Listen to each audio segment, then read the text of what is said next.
Have you ever heard of the Pareto principle? Pretty much just saying that you use 80% of the knowledge, 20% of the time, and vice versa. Well, here's a real life example to kind of put it into visuals for you. Remember the first time you learned how to make a sandwich? Yeah, that was a long time ago, right? But it probably went something like this. You put the bread, then you put the meat, the cheese, and then the other bread, smash it all together, and there you go. That was your first sandwich. Now, fast forward to today, you want to make a sandwich also. What do? Well, you probably start with the bread. You have the cheese and the ham in there and the top bread also, but what else is in between? Probably throw some mayonnaise in there, some nice vegetables. I like to throw chips into my sandwiches. You throw a bunch of stuff in there. You probably throw in the toaster, throw in the microwave, into the oven, on the stove, whatever you want to do. You're still making a sandwich, but now it's way better than the original. And that's because you understood the basics. When you understand the basics, you master the rest. Now with those basics, you can make every sandwich in existence. Well, that same knowledge applies to your camera. Once you understand the basics of how to use your camera and how your camera functions, then you can just master the rest of it. So enough of me talking. Intro.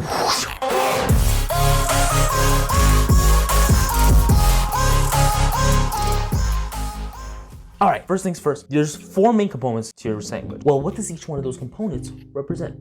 I have my notebook here with all my notes and everything. So let's begin. All right, first, the bottom bread. You have to understand how to navigate your camera, how to understand the settings, the menus of it all in order to apply the creative side of it. So first things first, we're gonna have to understand the camera.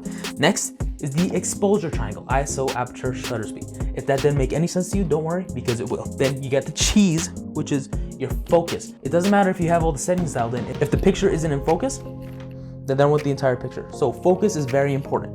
Then the last one is the top bread is gonna be your white balance and your color profile, making sure that all the colors look nice in the camera so that you can adjust them accordingly in post. So let's begin with the first bread, navigating your camera. Now, if you're like how I was 3 years ago when you got your camera, it probably looks something like this. This is the EOS 4000D. It was my very first camera that I used, and more than likely, you have something similar, if not exactly like this. So this is a pretty good starting point for us all. So first things first, you look at your camera, whoa, that looks cool. There's so many buttons and stuff. Looks pretty intimidating, doesn't it? Well, no need to worry. We're gonna walk through all that. First thing you wanna do, after you throw the battery and everything in there, of course, you wanna turn on your camera. So you see that dial right there. You have all these icons here on the dial of your camera, and you're like, wow, that's a lot of dials. I have no idea what to do with them. Well, no need to worry, because there's only 2 of them that you're gonna need to master, and these are the 2 of them. It's gonna be the M, which stands for manual, and then the video camera, which is of course for video. Those are gonna be the main 2 settings that you're gonna be living in on this camera. Whether you're taking photo or video, those are the only ones you're gonna use 99% of the time. The only time I've used any of these other settings is when I was first starting off and I had no idea what to do with them. So let's just cover up the rest of them. All right, cool. And there we have it. They've both been covered. Now we're only gonna focus on the main 2 settings. So you turn on your camera to whichever one of those. Let's just throw it on the M first for photo. And you're gonna more than likely pop up with a menu like that. There's a lot of different icons here. These are all the settings you're gonna use to expose and color balance your image. Don't worry about those. If you just wanna switch to the live view, hit that little button right there. And there I am, hi. So live view, settings view. When you're in the settings view, you'll be able to see the image through the viewfinder here. Live view, viewfinder closes because you have the image right there. What else is a main focus? Well, first things first, you want to get yourself familiarized with the menu right there. So all of this red stuff, all these little red icons, that's all more so for the exposure settings. This is really important. You're gonna go to your image quality, select that, always keep it on RAW. That's the highest quality that your photos are gonna come in, and don't mess around with JPEG or anything, because if you want to edit them later on, RAW is way better, industry standard. Just keep it on RAW, leave it there, don't touch it again. And it will take up more space on your SD card, but don't worry, you can just back it up to an external drive, format the SD card, and then start it again, or buy a new one, whatever flows your boat. Next thing's this. So all the red icons is that. All these blue icons are more so for when you're seeing your images on the playback. No big deal. All this is more so for settings. Format cards right there, that's gonna be important. Your LCD settings, the date, all of that stuff. And then that extra green button, I have no idea what that's for. But yeah, so that's pretty much the menu of your camera. Next thing's next. Now we're gonna get onto the live view mode real quick. So if you can see right there on the live view mode, you have nothing here on the screen. Well, you can just hit display right there, and boom, something pops up. Hit display again, something else pops up. Hit it again, they're all gone. Display, display. All that pops up is it showing you the settings you're using inside the camera, the way the brightness looks and all that. So just hit display, that'll show you all the technical stuff that you're gonna be working with. Next things next, let's drop down here. You got the play button. That just shows you all the images you've taken. Of course, there's no images here because I haven't taken any images lately. And then the Q right here is quite important. That allows you to select from different things, then you select, adjust them accordingly. Once you're done with that, hit the Q again, and you're back to normal. AV, just remember this button. And then of course here, we've got the zoom in, zoom out.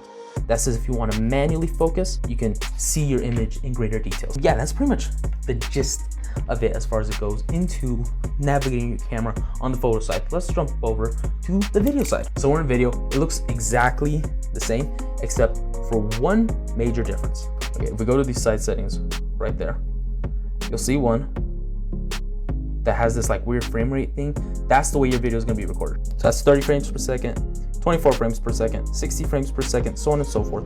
I like to live in the 24 frames per second and the 60 frames per second realm. Those are the only two settings that I use. 24 frames per second is real time, 60 frames per second is going to be your slow-mo time. Another quick thing, when you're in the video mode, make sure you go to the menu. So you're in the menu, go to that second page. Right there, you see right there where it says video system, click on that. Make sure it's on NTSC. PAL is a recording system for the European side of the world. NTSC is for the North American side of the world. So if you're in North America, throw it onto NTSC. If you're one of our friends across the pond, throw it onto PAL. It's all based on your region. But yeah, that's pretty much the way the settings are gonna be on your camera as far as navigating your camera. Let's move on to number 2, which is your exposure triangle. Now, before I show you how to do this on your camera, let me tell you what the exposure triangle is. Well, you've got 3 things: your shutter speed, aperture, and ISO. What exactly are they? Well, shutter speed is how fast a picture is taken. So 1/100th of a second means it's pretty slow. It's gonna take the picture in 1/100th of a second versus at 1/4000th of a second, it's gonna take it in 1/4000th of a second. However, the faster a picture is taken, the less light that is let in. So just remember that. So the faster it is, the darker your image is going to get because there's gonna be less light getting in that amount of times. So yeah, shutter speed, how fast your image is getting captured, how dark and how bright it is, depending on where you set that number at. Number 2 is going to be your aperture, or as we like to call it sometimes, your f-stop. What exactly is that? Well, that's the focus range of your camera. And we like to refer to this as the depth of field. For instance, a shallow depth of field of f1.8 would mean very little is going to be in focus. Right here, in fact, I'll show you on this camera itself.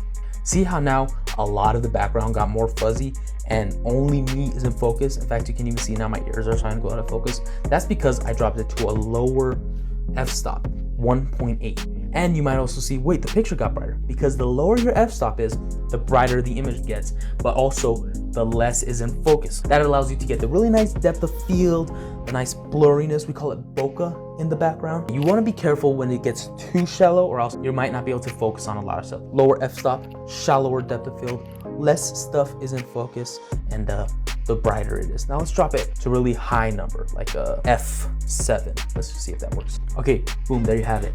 f.7. It's way darker, but more stuff is in focus. You can even see a little sign back there is starting to get a little bit of focus. That's because the depth of field is no longer shallow, it's wide. So more stuff from your subject to the background is going to be in focus, but of course, the scene is going to get darker. So that's pretty much your aperture or f-stop. The lower the number, the brighter it is, and the less stuff that's gonna get in focus.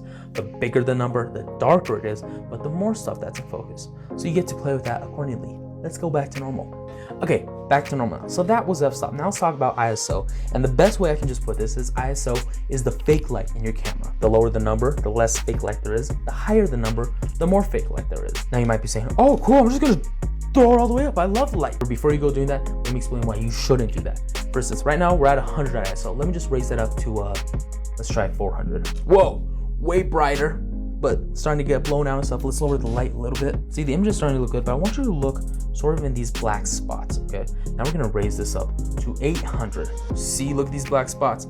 Kind of gain a little more grainy. So raise it up to 1600. More grain, 3200. More grain, finally 6400. Blown out, there's a bunch of grain going all over the place. That's because since this is fake light, it's gonna up the sensitivity of your sensor, meaning you're gonna get this like grainy, noisy looking footage. So on your ISO, you always wanna keep that on the lower side of stuff. 100, 200, 400, maybe if you're indoors, up to 800, maybe 1600, but you don't really want to break that threshold. So you might be saying, wow, that was just a lot. We got the shutter speed, the aperture, the ISO. How on earth am I supposed to remember all that? We'll just remember this. First thing we're gonna set is our ISO. Drop it down to 100. You wanna get a cleaner image. Then we're gonna move on to the f-stop. How much do you want in focus? Set that accordingly. Next, what we're going to do is we're just going to adjust our shutter speed to be slower, faster, brighter, darker, and then take the picture. So just your ISO, just your f-stop, then just your shutter speed if you're taking a photo, and you'll be good. Now, however, if you're taking a video, this is very important. You always want your shutter speed to be double what your frame rate is. So if you're at 24 frames per second, then you want your shutter speed to be double that, which is ideally 1/48 of a second, but cameras usually only go like whole numbers, so it's gonna be 1/50th of a second. If you're doing slow-mo, you're at 60 FPS, then you want your shutter speed to be at 1/120th of a second, so on and so forth. This way you can get that nice motion blur that mimics the human eye. So first thing you're gonna do when setting video is you're gonna set your shutter speed. Next, we're going to set our f-stop. Finally, we'll set our ISO. And by the way, if you want to know how to set these on your camera, drop into the live view mode. You're gonna hit that Q, drop down to your ISO, adjust that accordingly. Then we're gonna hit the Q again, get out of there, hold down the V and adjust that dial right there. That's going to adjust our aperture. And then if you let go of the V, you just get to adjust the shutter speed. So for photos, it's going to be ISO, f-stop, shutter speed. For video, it's going to be shutter speed, f-stop, ISO. Hope that helps. Let's move on. Okay, so now we're getting to the cheese of it. This is going to be the focus mode. How do we focus? Well, you can throw your camera onto autofocus on the lens. Right there at the top, there's two modes, AF and MF. AF means autofocus, MF means manual focus. So depending on which one you adjust it on, if you have it on AF, you can just adjust the focus automatically. By doing that, you hold down the shutter button halfway. See, it's pulling the focus. Versus if you switch that over to MF, then you have to manually adjust the focus using the focus ring on the front of your lens. Now, there are also different ways to pull focus on your camera. So let's drop it over back to AF mode. We're gonna look right here. So you're here in the live view mode. We hit the Q, we go to the very top, click on that. It'll say AF quick, live mode, or flexi zone single. I have no idea what flexi zone is, so we're just gonna focus on these two. Live mode is gonna be tracking the face. AF quick pulls focus real fast. That's the one I choose to use, and just listen to this. It sounds like it's taking a picture. It just took focus that quickly. Versus you throw it into the live mode. It took a little longer to focus. Personally, I just use AF quick all the time. I just like to get my focus nailed down quickly. However, if you want to throw it into manually focus mode, then you throw it over to manually focus, and then you'll move the focus ring accordingly. That, however, is when you use these little zoom buttons right here. You can actually zoom in a lot, and then it'll zoom in on whatever part of your subject, and then you can just pull the focus accordingly until it gets in focus. For photos, use autofocus. For video, use manual focus. Last step. So the last step is going to be your white balance and color profile. What is this? This is the way it looks. See, right now, this is nice color graded footage. If I get rid of that color grade, it looks kind of flat. That's because the flatter that the image is, you can color grade it in post and then bring all the details back. So in camera, you want to record it in flat. How do you do that? If you come over here, you'll see right there's a little A. We're gonna click on that. A lot of options, but this is the one I like to use. Neutral, right there. We're gonna come down here and drop everything. Sharpness, contrast is gonna be dropped. Saturation, dropping that all the way. Color tone, we're gonna keep it that way because that balances the green and the pink, and if you keep that in the middle, it's gonna balance them out. But yeah, if you're on a beginner camera, you wanna throw it into the color profile of neutral, drop everything down so that everything can look flat, then you go back and post and color grade it. Here's the difference between a flat image versus one that's been color graded. Looks much better, doesn't it? Okay, and now for your white balance. White balance is how you want to capture your whites in your image. Now, if you're shooting raw, you can just go back and post and fix this if you don't get it right the first time. What I like to do is on cameras specifically like these, is I'll just throw it onto auto white balance, which is right there. We're gonna click on that. If you want to set your white balance manually, then there's daylight, shade, cloudy, tungsten, white fluorescent, flash, and then there's also custom. But on beginner cameras like these, the custom doesn't really work the best. Because like I said, if you're shooting in raw, you can just go back and fix it in post. And on a camera like this, auto white balance usually gets the job done pretty well. I use it, I'm using that right now, and works pretty well. Real quick, I forgot to mention this, but here it is. If you're going to be moving in and out of your primary light source, then I would suggest fixing your white balance onto one of the fixed settings, because if you set it on auto white balance and you're going to be moving around, then the camera's going to try to adjust the color temperature to adjust to your subject. For example, if I move forward towards the camera's going to try to adjust the color temperature, and it's going to make my face look more blue. Versus if I move back, give it a little bit of time, it's going to start trying to adjust to make my face look more orange based off of where I am according to the light. So if your subject's going to be moving around, set it to a fixed white balance position. This way you're not working in the edit, having to drag the slider back and forth for every different shot. But if you're just going to be staying in the same position, then auto white balance still works the best for beginners. I still use it. I love it. But yeah, that was pretty much it. Let's get back to the video. All right, cool. There's your beginner sandwich on how to master your camera in 10 to 15 minutes, I believe. That was the goal I was aiming for. So yeah, master these down, really focus on the basics of this all. Before you know it, you'll start adding some extra toppings to your sandwich in the form of maybe some color grading, maybe some sound design, a bunch of different things. I like what Pablo Picasso said: learn the rules like a pro so you can break them like an artist. Well, these are the rules. Learn them like a pro, and then the better you get, start breaking them like an artist. Until next time, God bless.